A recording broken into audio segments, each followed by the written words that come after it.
ये डर नहीं तो क्या है। इंडिया पाकिस्तान के नैरेटिव के बिना कंफ्यूज हो जाता है। कभी सोचा है बैन होने वाली चीज सबसे ज्यादा बिकती क्यों है? जिस मूवी का कोर नैरेटिव आपके देश के खिलाफ है, अगर रहमान डकैत वाकया ही मुंबई अटैक्स का पाकिस्तान 10 गुना छोटा है साइज में। गल्फ कंट्रीज ने भी रिलीज अलो नहीं की। रियल इवेंट्स को कॉपी करो, रियल लोगों को यूज करो। बैन ने मूवी को और ज्यादा पावरफुल बना दिया। इंडिया लिंक्ड कॉन्स्पिरेसी का अड्डा है।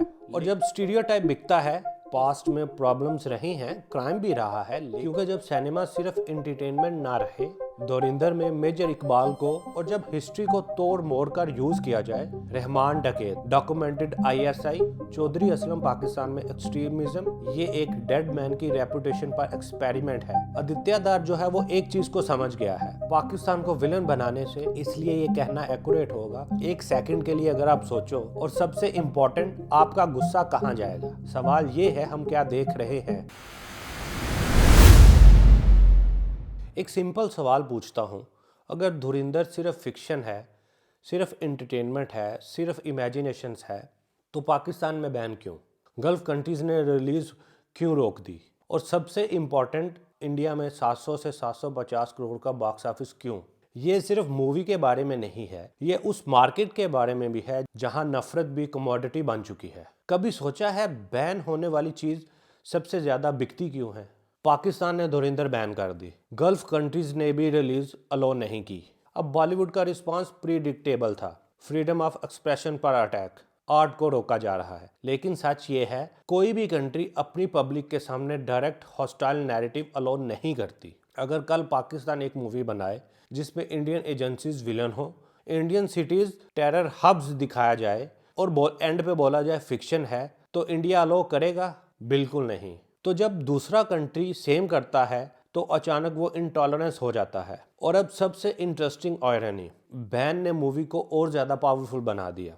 30 दिन लगभग 700 से 750 करोड़ का बिजनेस। ये सिर्फ एक नंबर नहीं है, ये एक मिरर भी है। मिरर जो दिखाता है ऑडियंस क्या देखना चाहती है और इंडस्ट्री क्या बेच रही है। सच कड़वा है, लेकिन सच यही है, पाकिस्तान को विलन दिखाना इंडिया में सेल होता है। लोग बोलते हैं हम तो बस मूवी देखने गए थे, लेकिन जब हर क्लैप, हर विसल, हर पेट्रियाटिक डायलॉग पर ताली बजती है, तो वो सिर्फ इंटरटेनमेंट नहीं रहता, वो इमोशनल वैलिडेशन भी बन जाता है।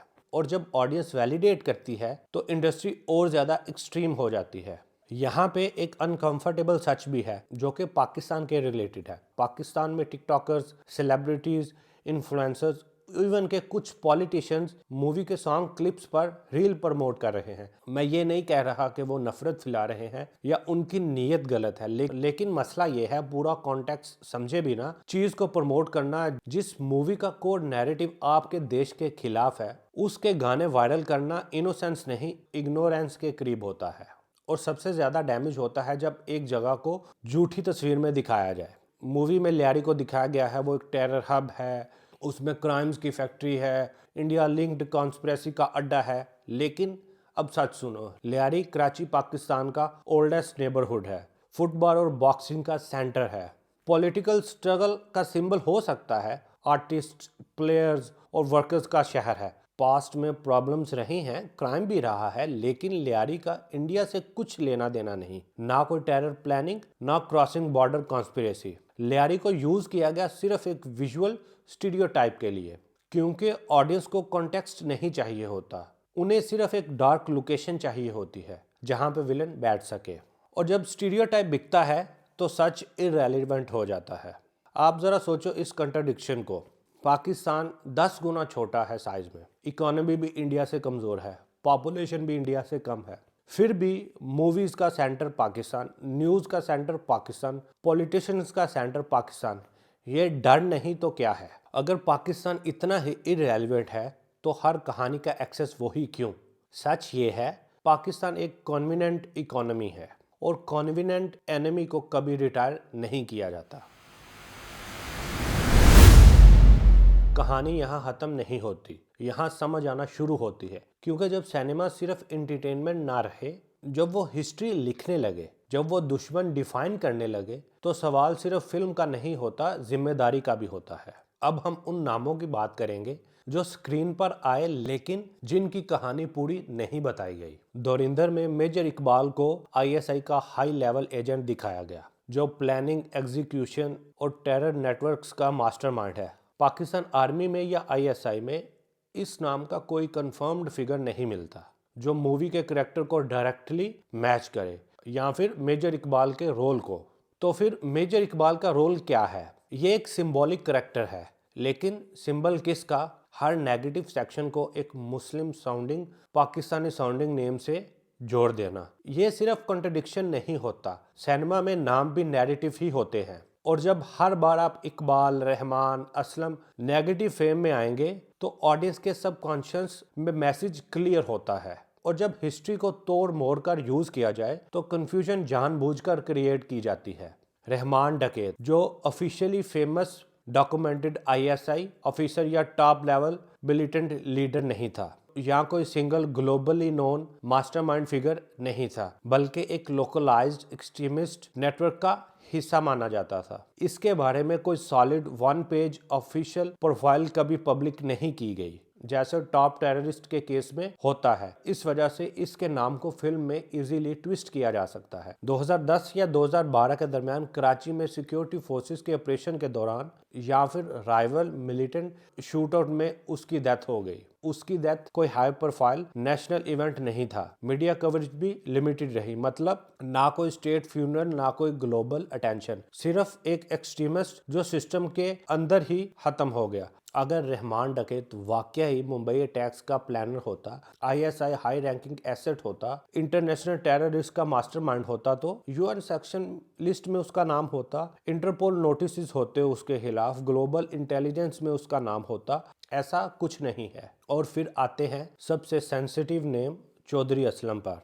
हम पहले भी बात कर चुके हैं, लेकिन यहाँ एक फाइनल क्लैरिटी देना जरूरी है। चौधरी असलम पाकिस्तान में एक्सट्रीमिज्म के खिलाफ खड़े हुए। उन्होंने बहुत ज्यादा पुलिस ऑपरेशन लीड किए और इसी वजह से उनकी जान गई। उनको मूवी में एक ग्रे क्वेश्चनेबल लाइट में दिखाना सिर्फ क्रिएटिव लाइबिलिटी नहीं है, ये एक डेड मैन की रेपुटेशन पर एक्सपेरिमेंट है। और आयरनी देखो, जब इंडिया के किसी भी ऑफिसर को लाइटली भी मिस यूज किया जाता है तो आउटरेज होता है, कोर्ट केसेस होते हैं। यहाँ पे सिर्फ साइलेंस है और उसको फिक्शन बोल दिया गया है। एथिक्स सिलेक्टिव नहीं होते, या तो ये होते हैं या नहीं होते। अब बात करते हैं उस आदमी की जिसके हाथ में ये पूरा नैरेटिव था, आदित्य दार। अब मैं ये तो नहीं बोलता कि मोदी गवर्नमेंट ने आदित्य दार को कॉल करके बोला हो कि पाकिस्तान के खिलाफ फिल्म बनाओ, लेकिन ये बात भी सच है कि नरेंद्र मोदी के एरा में हाइपर नेशनलिज्म मेन स्ट्रीम हुआ, Pakistan default enemy narrative built हुआ। Military patriotism safest box office formula है। आदित्य दार ने ये फार्मूला समझा है।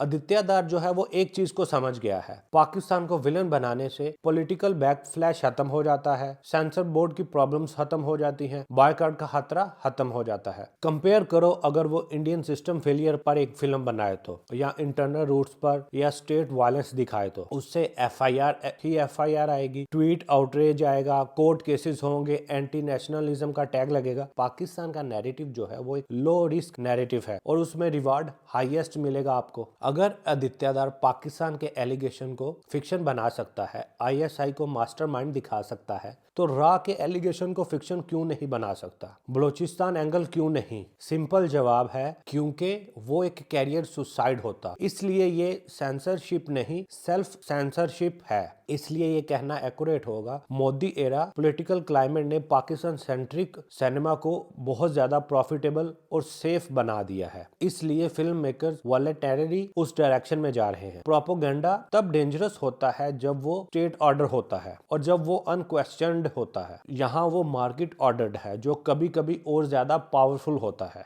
और आखिरी सवाल जो शायद सबसे ज्यादा अनकंफर्टेबल है, बेस्ड ऑन फिक्शन के लेबल लगाना लाइसेंस नहीं होता। रियल इवेंट्स को कॉपी करो, रियल लोगों को यूज करो, रियल दुश्मनी को एग्जैजरेट करो। फिक्शन का नाम होता है सच को एक्सपेंड करना। यहाँ काम हुआ है सच को नैरो करना। स्कूल के ऐसे में अगर आप रियल इंसिडेंट को फिक्शन बोलकर लिखते हो तो टीचर मार्क्स काटता है, सिनेमा सिनेमा में सेम चीज को 700 करोड़ का रिवॉर्ड मिलता है। और यहाँ से हम पूरी कहानी का निचोड़ निकालते हैं। सच ये है, इंडिया पाकिस्तान के नैरेटिव के बिना कंफ्यूज हो जाता है, क्योंकि न्यूज को दुश्मन चाहिए, पॉलिटिशियंस को मुद्दा चाहिए, सिनेमा को विलन चाहिए। पाकिस्तान की अगर हम बात करें, 10 गुना छोटा देश है, इकोनॉमी में भी कमजोर है, ग्लोबली लिमिटेड है, फिर भी सेंटर स्टेज पर ये डर नहीं, ये डिपेंडेंसी है। एक सेकंड के लिए अगर आप सोचो, पाकिस्तान एग्जिस्ट ही ना करे, हेडलाइंस का क्या होगा, मूवीज का क्या होगा, और सबसे इंपॉर्टेंट, आपका गुस्सा कहाँ जाएगा। सिनेमा सिर्फ स्क्रीन पर खत्म नहीं होता, वो दिमाग में चलता रहता है। इसलिए सवाल ये नहीं है धुरंधर